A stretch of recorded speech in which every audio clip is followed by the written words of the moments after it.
تو اللہ نے نہیں دیا, تبھی قادیانی اس کی ذات پر بات کرنے کے لیے ایگری نہیں ہوتے. ان کو پتہ ہے بھائی یہ ہم نے اگر ذاتیات پہ آ گئے نا تو مرزا کی کتابوں سے ایسی ایسی چیزیں نکلیں گی کہ وہ اس کو ایکسپلین ہی نہیں کر سکتے. میں ایک چھوٹا سا اپنا واقعہ سناتا ہوں مناظرے کا نا, یہ پہلے بھی سنا چکا ہوں لیکن اس موضوع کی مناسبت سے مختصر سا جلدی سنا دیتا ہوں, پھر ہم آگے چلتے ہیں. ہم جب یہ بات ہوگی 90s کی 91 کی بات ہوگی, تو ہمارے محلے میں ایک نیوی کے لیفٹیننٹ کمانڈر تھے, قادیانی تھے. وہ لڑکوں کو بہت خراب کر رہے تھے. وہ صاحب لیفٹیننٹ کمانڈر تھے نیوی میں اور قادیانی تھے, تو لڑکوں کو بہت تبلیغ کرتے رہتے تھے بیٹھ کے, یہ دیکھو مرزا نے نبی کی تعریف یہ کی, مرزا تو ایسا پیغمبر صلی اللہ علیہ وسلم کا عاشق تھا, اور یہ تم لوگ ان کو کافر کہتے ہو اور جہنمی کہتے ہو. یہ وہ نوجوان لڑکے تھے, تو ہمارے پاس زیادہ نالج بھی نہیں تھی. تو ہم نے کیا کیا, اپنے ایک استاذ تھے حضرت مفتی احمد ممتاز, میرے استاذ ہیں, اللہ ان کی عمر میں برکتیں دے, مجھے لانے والے ہی علم دین کی لائن پر وہی ہیں. تو وہ حضرت مولانا منظور چنیوٹی صاحب رحمہ اللہ تعالیٰ سے قادیانیت پہ باقاعدہ کورسز کر کے آئے ہوئے تھے. سمجھ رہے ہیں, وہاں کورس ہوتے تھے قادیانیت پہ نا, وہ کورسز کر کے آئے ہوئے تھے. تو اب کیا ہوا کہ ہم نے کہا کہ بھائی اچھا, وہ ساری ان کی ہوشیاریاں بھی جانتے تھے. تو مولانا جو ہمارے استاذ تھے نا, انہوں نے ہمیں کہا کہ تم لوگ یہ لیفٹیننٹ کمانڈر صاحب سے نا ایک ڈیبیٹ رکھ لو, اور یہ نہیں بتا رہا کہ ہمارے ساتھ کوئی مولانا صاحب بھی آ رہے ہیں, یہ نہیں بتانا, ورنہ یہ بحث رکھے گا ہی نہیں. یہ ساری چالاکیاں جو ہے نا, یہ انہوں نے کہا کہ یہ ان کو نہیں بتانا کہ میں بھی جا رہا ہوں. تو ہم نے رکھ لی. ہم نے کہا بھائی ہم آپ کے گھر, انہوں نے کہا میرے گھر آ جاؤ. ان کا کہیں شہر میں گھر تھا, بڑا بنگلہ تھا. تو وہ جو لیفٹیننٹ کمانڈر تھے نا, انہوں نے کہا کہ آپ, ہم 5-6 لڑکے تھے, تو انہوں نے کہا آپ لوگ آ جائیں, ٹھیک ہے بات چیت کریں. تو بات چیت سے تو ذہن کھلتا ہے, آپ سنیں گے نہیں جب تک, تو کیسے فیصلہ کریں گے. ہم چلے گئے, اپنے ساتھ مولانا صاحب کو بھی لے گئے. اچھا, انہوں نے کہا کہ وہاں جا کے بتانا بھی نہیں کہ میں مولوی ہوں, بس کہنا بھائی یہ بھی آ گئے ہمارے ساتھ, تو یہ بھی کہہ رہے تھے میں نے بھی جانا ہے, تنگ کر رہے ہوتے ہیں نا تو میں نے بھی جانا. ہم نے کہا چلیں جی. ہم جب وہاں جا کے بیٹھے تو صوفوں پہ نا وہ قادیانی سامنے بیٹھ گیا اور ہم یہاں بیٹھ گئے. اچھا جی, اب بات چیت شروع ہوئی. ہم نے تو کرنی نہیں تھی, کرنی ہمارے استاذ نے تھی. تو ہمارے استاذ کو مولانا منظور چنیوٹی رحمۃ اللہ نے یہ بھی سمجھایا ہوا تھا کہ جب آپ ان کو ان کی کتابوں کا ریفرنس دیں گے نا مرزا کی, تو یہ وہ کتاب ہی غائب کر دیں گے, یہ کہیں گے وہ تو ہے ہی نہیں. تو اس لیے ان کی لائبریری میں پہلے سے وہ کتابیں نکال کے رکھنا, اور اس کی بڑی لائبریری تھی وہاں پہ, تو وہ لائبریری میں ہی ہماری بحث رکھی گئی تھی. تو ہمارے استاذ ایسے جا کے بیٹھ گئے بالکل جیسے کچھ آتا واتا ہی نہیں ان کو. اور اب اس نے تقریر شروع کی نا. تقریر کیا کر رہا ہے, حضرت عیسیٰ علیہ السلام کا انتقال ہو چکا ہے. ابے حضرت عیسیٰ کا انتقال ہونے نہ ہونے سے مرزا کے نبی ہونے کا کیا تعلق ہے یار. یہ لوگ ہمیشہ بحث کو کیا کرتے ہیں, گھماتے ہیں. حضرت عیسیٰ علیہ السلام دنیا سے جا چکے ہیں, حضرت عیسیٰ ابن مریم نازل نہیں ہوں گے. ہمارے استاذ اس میں لگے ہوئے تھے کہ جا کے نا وہ کتابیں جو ریفرنسز لکھ کر لائے تھے نا وہ نکال رہے تھے. ساری کتابیں اپنے سامنے جمع کر لی, مرزا کی جتنی تھی نا.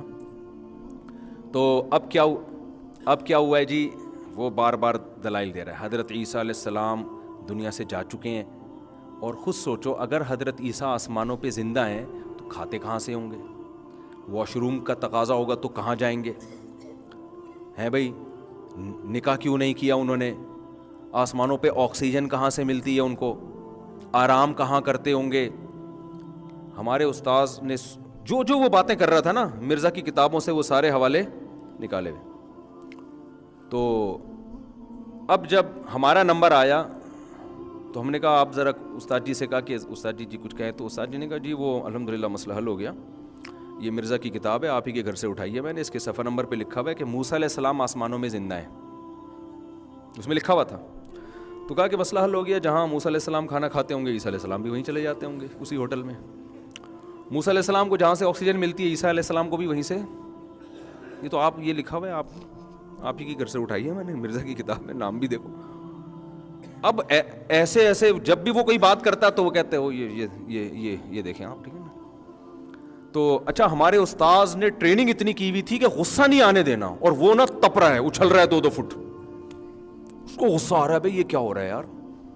پھر ہمارے استاذ نے نا پھر مزید بھی کچھ غریبیاں بھی پیش کرنا شروع کر دیں کہ یہ جو ہے مرزا نے جو ہے یہ کوئی شریف آدمی کہہ سکتا ہے اس طرح کی بات.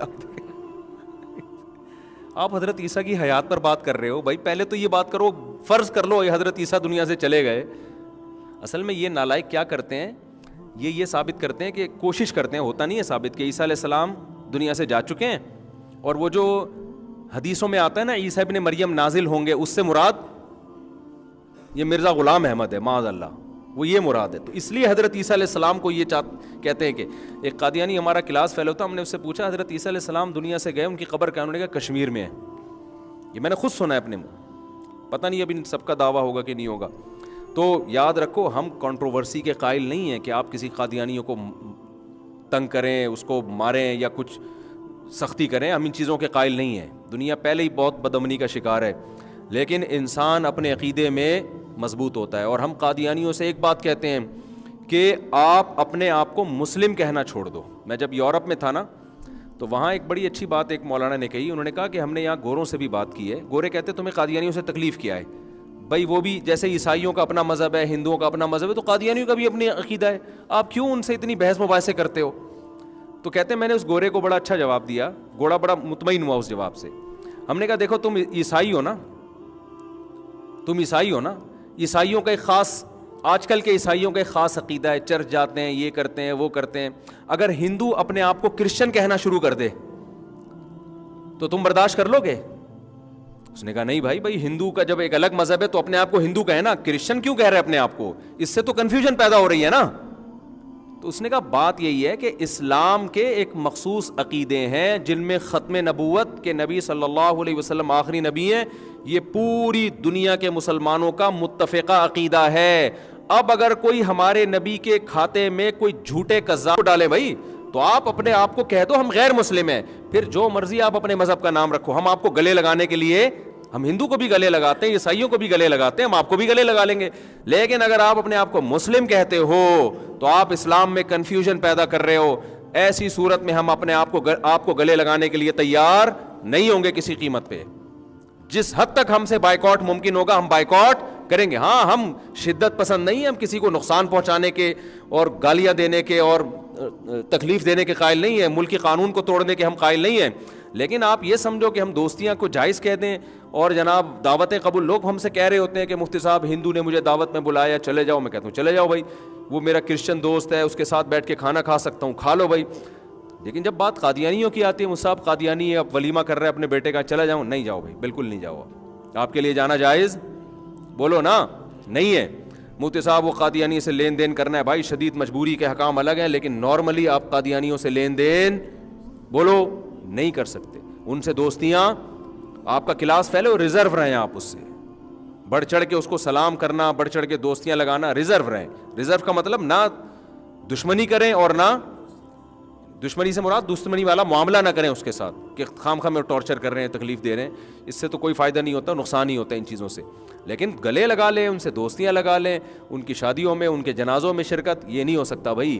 یہ تو پھر غیرت کا معاملہ ہے. اللہ تعالیٰ پوچھے گا قیامت کے دن, نبی صلی اللہ علیہ وسلم پوچھیں گے کہ ایک جھوٹے کذاب دجال کو میرے کھاتے میں ڈالا گیا, میرا ذلی نبی, میرا نائب بنا دیا گیا, اور تم نے کیسے یہ جرم کو برداشت کر لیا. دیکھو اس کی میں ایک مثال دیتا ہوں. محلے میں ایک بندہ ہے, جھوٹا ہے, چرسی ہے, ہیروئنچی ہے, آپ اس کو بھی گلے لگاتے ہو, ہے کہ نہیں؟ بولتے ٹھیک ہے یار اتنے لوگ ہیں تو گناہگار ہے نا, تھوڑی محبت دوں گا صحیح ہو جائے گا.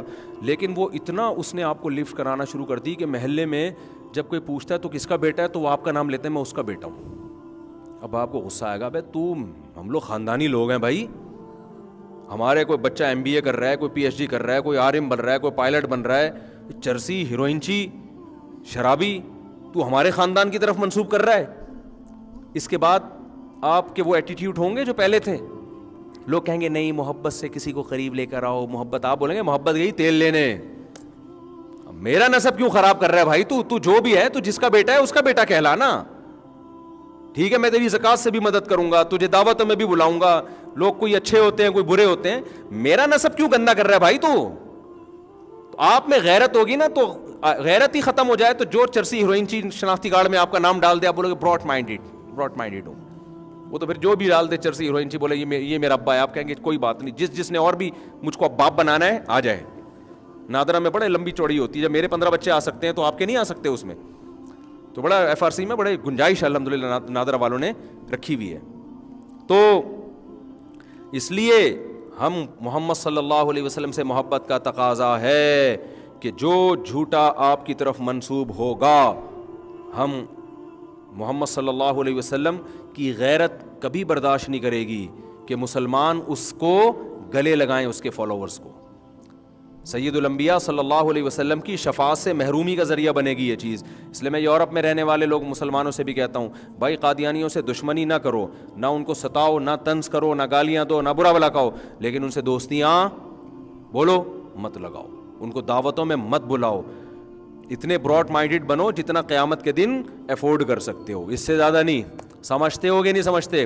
تو یہ آیت ہوئی وَلَوْ تَقَوَّلَ عَلَيْنَا بَعْضَ الْأَقَاوِيلِ لَأَخَذْنَا مِنْهُ بِالْيَمِينِ ثُمَّ لَقَطَعْنَا مِنْهُ الْوَتِينَ۔ اس کی میں تفسیر بیان کر رہا تھا، اب ہم آگے چلتے ہیں کہ خلاصہ اس کا یہی نکلا کہ کوئی بھی ایسا شخص ہو جس کا گیٹ اپ ایسا ہو کہ جس سے لوگ متاثر ہو سکتے ہوں، وہ اگر اللہ کی طرف جھوٹ باندھے گا تو اللہ اس کو پنپنے نہیں دیتا۔ تو مرزا غلام احمد قادیانی، اس کی جو شخصیت تھی نا، میں بار بار یہ بات کہتا ہوں، قادیانیوں سے آپ مرزا غلام احمد کی نبوت پہ تو بات ہی نہیں کرو، آپ کو پہلے اس کی شخصیت پہ مناظرہ ہوگا۔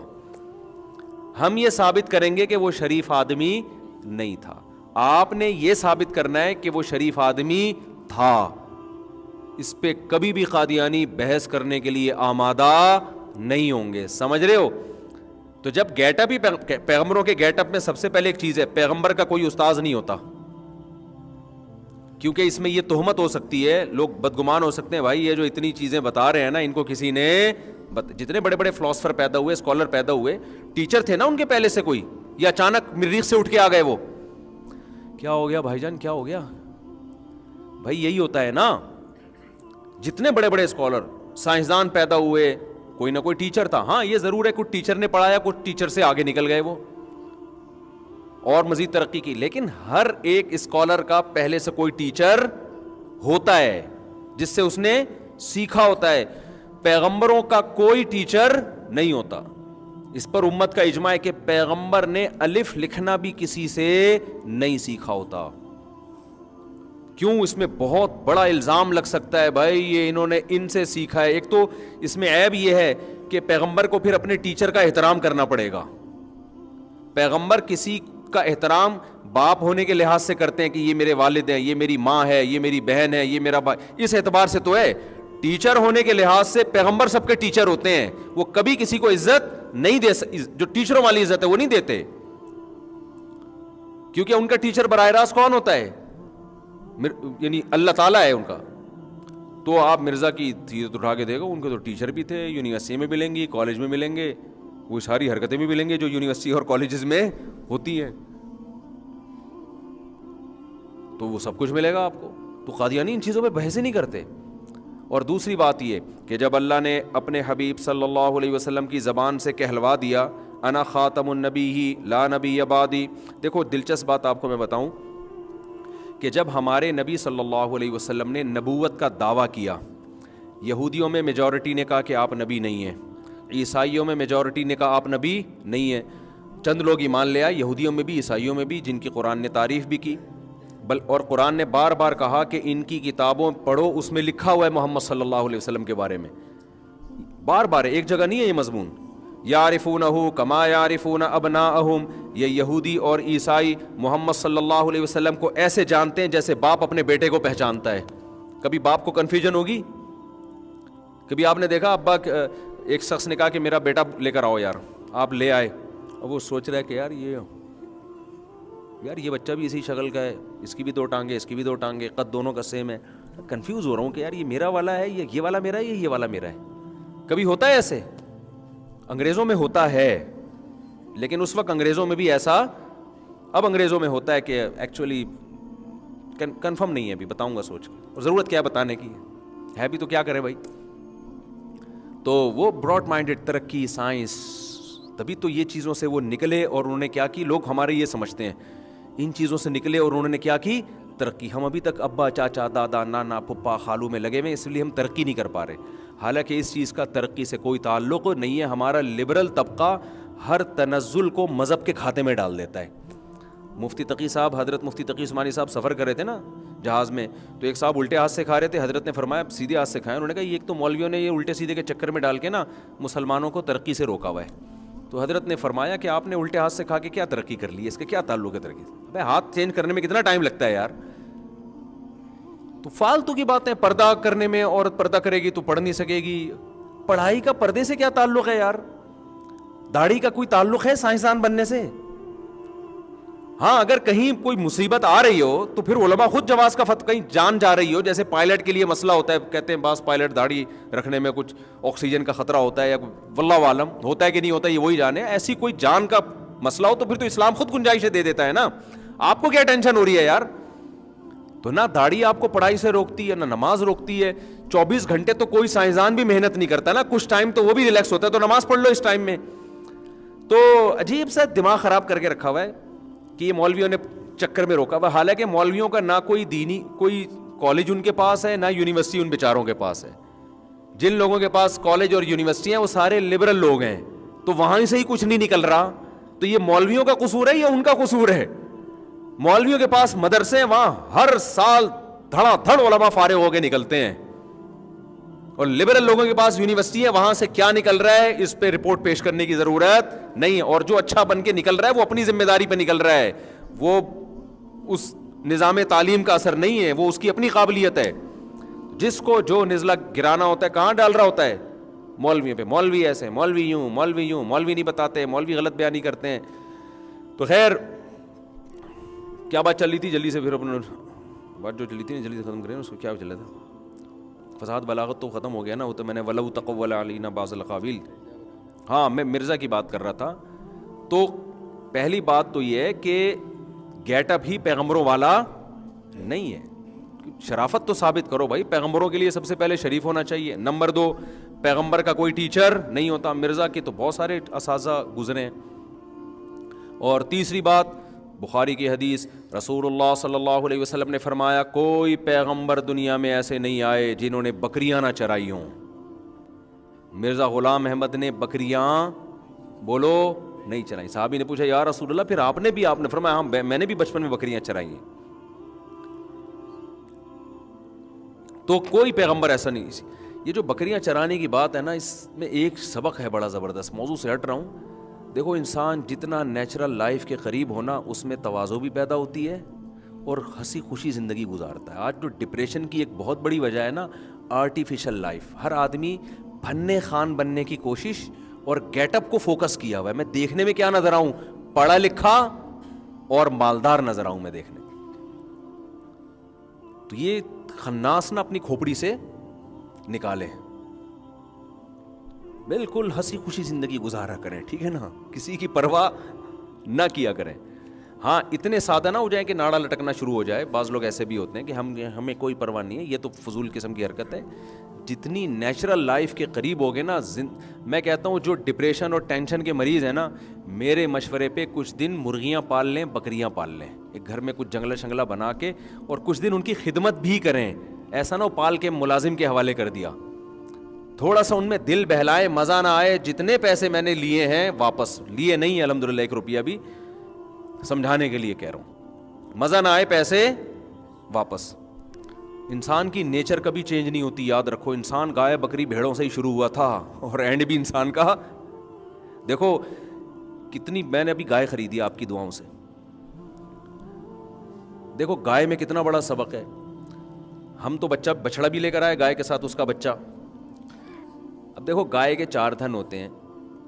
اگر آپ نے بچہ چھوڑ دیا نا ایسے ہی، ایک دفعہ بھی غلطی سے بھی چھوڑ دیا، بچہ دودھ پی کے مر جائے گا.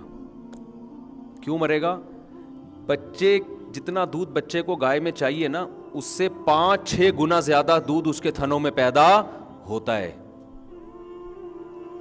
سوال پیدا ہوتا ہے کہ لبرل لوگ جو ملحد لوگ ہیں وہ تو یہی کہتے ہیں نا کہ یہ نیچر نے خود اپنے آپ کو ایڈجسٹ کیا ہوا ہے. نیچر نے خود کیا کیا ہوا ہے؟ تو ایک ایسی ایڈجسٹمنٹ ہے یار. بچے کو 1 پاؤ دودھ چاہیے یا 1 کلو دودھ چاہیے اور پیدا 7-8 کلو دودھ ہو رہا ہے. اس کا مطلب یہ خدا نے انسان کی خدمت کے لیے اسپیشل اس جانور کو پیدا کیا ہے کہ 1 حصہ دودھ بچہ پیے گا، 3 حصے قوم پیے گی. نہیں آئی بات سمجھ میں؟ ورنہ ساری دنیا میں ایسا ہی ہوتا ہے کہ اتنا ہی دودھ پیدا ہوتا ہے جتنا بچے کے لیے ضروری ہو. ماں کی چھاتیوں میں اتنا دودھ پیدا ہوگا جتنا بچے کے لیے ضروری ہے. اور جتنے بھی دنیا میں جانور ہیں, یہ جو گائے اور بکریوں کے زیادہ پیدا ہو رہا ہے, بکری کے بھی بہت زیادہ پیدا نہیں ہوتا, گائے اور بھینس کے تو بہت پیدا ہوتا ہے, 2-4 تھوڑا سا زیادہ ہوتا ہے نا, ہم کہتے ہیں بھائی وہ کبھی زیادہ کبھی کم, بہت زیادہ, اتنا کہ ایک دفعہ بچے کی رسی, انہوں نے مجھے بار بار بتایا کہ بچے کو دور باندھنا ہے گائے سے, اگر غلطی سے ایک دن بھی رسی کھلی رہ گئی تو صبح بچہ مرا ہوا ملے گا آپ کو, یا موشن لگے ہوئے ہوں گے, مر جائے گا. اور ہم نے دیکھا, ہمارے ایک ریلیٹو پنجاب میں تھے, وہ بھینس کا بچہ رات کو کھل گیا, صبح کو لیٹا ہوا ہے, وہ اتنا دودھ پیا, وہ تو پیتا ہی جا رہا ہے, اور پھر وہ مرنے لگا, پھر اس کو ذبح کیا جلدی انہوں نے. تو یہ خود اس بات کی علامت ہے جو قرآن کہہ رہا ہے وَإِنَّ لَكُمْ فِي الْأَنْعَامِ لَعِبْرَةً, ان چوپایوں میں تمہارے لیے عبرت کا سامان ہے. نُسْقِيكُمْ, ہم تمہیں دودھ پلاتے ہیں, مِمَّا فِي بُطُونِهَا, جو اس کے پیٹ میں دودھ تیار ہوتا ہے ہم تمہیں پلاتے ہیں. کیا مطلب؟ اگر یہ فطرت نے خود بخود اس کو کر لیا ہوتا نا ایڈجسٹ, تو فطرت اتنا ہی دودھ پیدا کرتی جتنا اس بچے کے لیے ضروری ہے. تبھی قرآن کہتا ہے یہ ہم نے اس میں ایسے سافٹ ویئر ڈالے ہیں کہ ہمیں پتہ ہے کہ انسان کی خوراک میں گوشت بھی ہے, انسان ایک واحد مخلوق ہے جو سبزی بھی کھاتا ہے, اور انسان واحد مخلوق ہے جو دودھ بھی پیتا ہے, پھر دودھ سے گھی بھی نکالتا ہے, پھر مکھن بھی نکالتا ہے, 20 قسم کے اس کے ناشتے میں چیزیں ہوتی ہیں.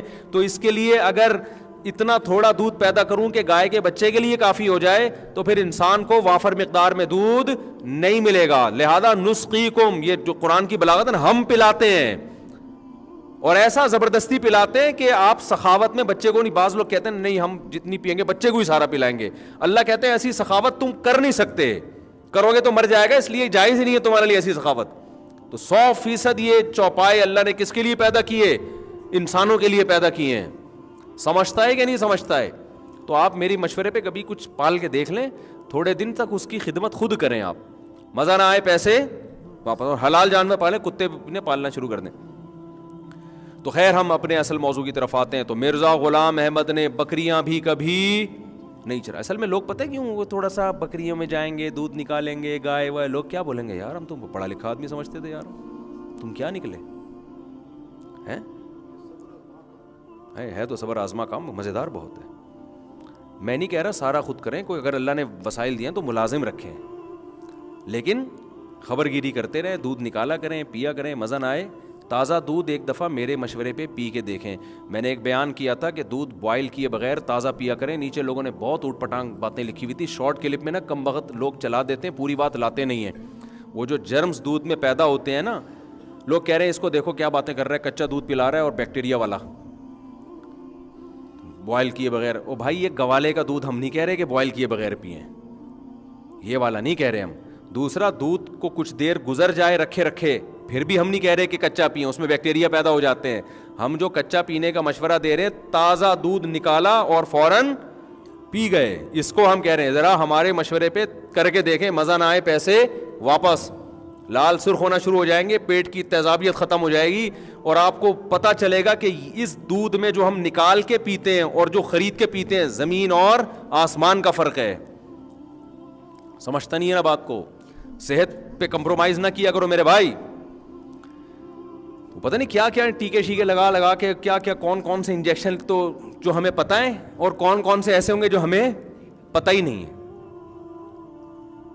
اور پھر پتہ نہیں کیا ہو سکتا ہے. تو اس لیے بہتر ہے یار گائے پال لو خرید کے, اور ڈبے سے تو پھر بھی وہ بہرحال بہتر ہے. اچھا خیر, تو مرزا غلام احمد قادیانی نے کبھی بکریاں بولو نہیں چرائیں.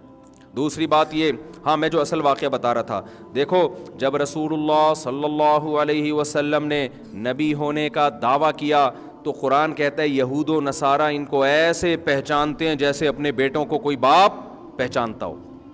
یہودیوں نے اس دعوے کی نفی نہیں کی کہ نہیں تورات انجیل میں کہیں نہیں ہے. اگر نفی کرتے نا تو نبی صلی اللہ علیہ وسلم حکم دیتے لاؤ تورات, لاؤ انجیل لے کر آؤ.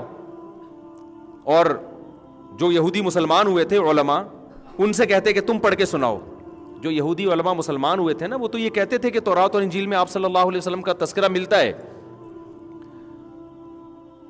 لیکن جو اہم ترین بات ہے, جن یہودیوں نے انکار کیا نا, اس انکار کی بیس اس بات کو بنایا کہ نہیں آپ اللہ کے نبی نہیں ہیں. اس بات کو نہیں بنایا کہ موسیٰ علیہ السلام آخری نبی تھے یا عیسیٰ علیہ السلام آخری نبی تھے اور آپ کے بعد نبوت کا دروازہ بند ہو گیا. اس بات کو بیس کسی نے نہیں بنایا.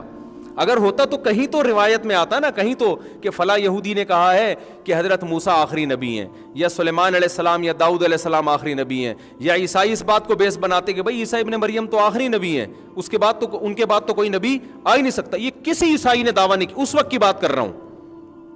ہوتا تو کہیں تاریخی کتابوں میں کوئی کچھ تو حاشیے میں کچھ مل جاتا نا. نہ کسی عیسائی نے یہ دعویٰ کیا کہ حضرت عیسیٰ آخری نبی نہیں ہے آخری نبی ہیں, نہ کسی یہودی نے. اس کا مطلب وہ یہ جانتے تھے کہ حضرت عیسیٰ کے بعد پیغمبر آئے گا, آ سکتا ہے, حضرت موسیٰ کے بعد پیغمبر, داؤد علیہ السلام کے بعد پیغمبر آ سکتے ہیں, وہ یہ مانتے تھے. لیکن جب مرزا غلام احمد نے نبوت کا دعویٰ کیا ہے نا, تو علماء نے یہ نہیں کہا کہ مرزا نبی ہے یا نہیں ہے. علماء نے کہا بھائی یہ چیپٹر کیا ہو چکا ہے, کلوز. کیونکہ نبی صلی اللہ علیہ وسلم نے جب یہ فرمایا نا کہ میں آخری نبی ہوں, قرآن میں بھی آ گیا, تو یہ امت کا اجماعی عقیدہ بن گیا تھا. یہ اجماعی عقیدہ بن گیا کہ بھائی اب کوئی نیا نبی نہیں آ سکتا.